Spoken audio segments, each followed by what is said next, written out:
Future of farmers in India seems bleak.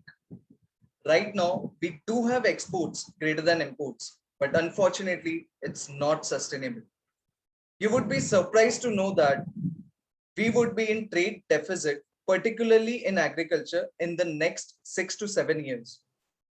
We should react now to curb this issue, as this would affect our position in world trade economy. As trade equation is necessary and would fuel our target to increase overall exports from imports. My team members would be presenting you with the critical findings through visualization in Tableau.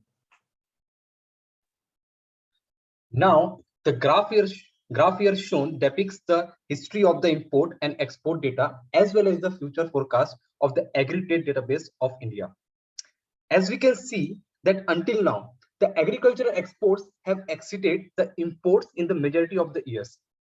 But as we can see in the forecasted data for the next 10 years from 2019, we can notice that the import quantity will overtake the export quantity, thereby forcing India into a agricultural trade deficit.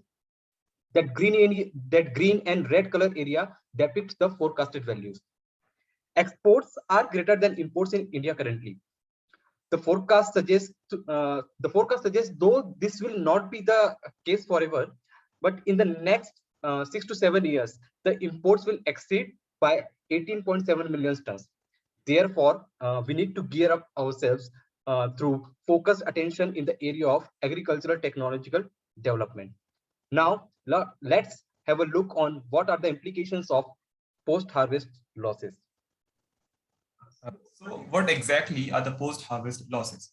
After the produce is ready, the crops go through a sequence of post-harvest activities, that is storage, processing, transportation, before they reach the end consumer.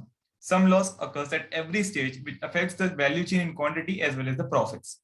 These losses can affect the intrinsic market value of the produce. Mostly, it reduces the value of the produce below its intrinsic values. Estimates carried out by the Committee on Doubling Farmers' Income in 2019 in India state that the farmer were unable to sell about 40% of their produce and incurred huge losses for being unable to sell their agricultural produce. Agriculture is the primary and main economic activity in India, one of the most important determinants of the growth. Most of the farmers employed in this activity are marginal, and thus high post-harvest losses impact their income. Due to the post-harvest uncertainties, farmers are compelled to sell their produce at the lower price than the market price, benefiting others in the market chain and inducing loss to the farmers. Therefore, post-harvest activities plays an important role in assessing the effectiveness of the value chain and farmers' well-being. This graph shows the post-harvest losses of some of the major crops of India. Crops such as apple, chickpea, soybean have import quantity equal to or higher than their post-harvest losses. Reduction in the post-harvest losses will directly lead to decrease in the import quantity, as the same will be available domestically.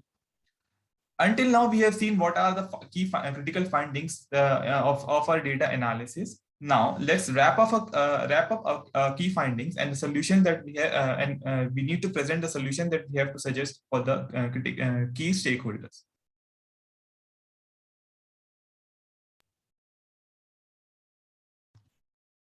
Now we have seen that imports will increase and exports will decrease in upcoming years. And by reducing post-harvest losses, our import will decrease, which could be helpful in controlling trade deficit. So how can we reduce post-harvest losses? This could be done by training of all stakeholders, encouraging value addition of products to increase shelf life, providing better infrastructure such as transportation and storage. Good harvesting practices and primary processing activities such as threshing, sorting, and grading soon after harvesting are critical for avoiding crop damage from manual harvesting and weather-induced crop spoilage, thereby improving produce shelf life and reducing pH level. Thank you. That's all from our end.